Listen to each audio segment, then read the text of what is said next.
బీసీల సంక్షేమానికి 25,000 కోట్లు కేటాయించమంటూ ప్రభుత్వానికి వినతి. సిఎస్కు 14 బీసీ సంఘాల వినతి.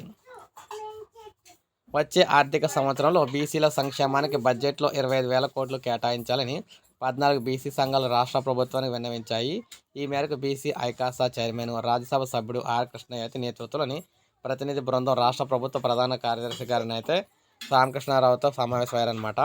అనంతరం ఒక ప్రకటన విడుదల చేస్తూ కాంగ్రెస్ పార్టీ తమ ఎన్నికల ప్రణాళికలో ప్రతి ఏటా 25,000 కోట్లు కేటాయిస్తామని హామీ ఇచ్చింది. ఇప్పటి వరకు 10,000 కోట్లకు మించలేదు.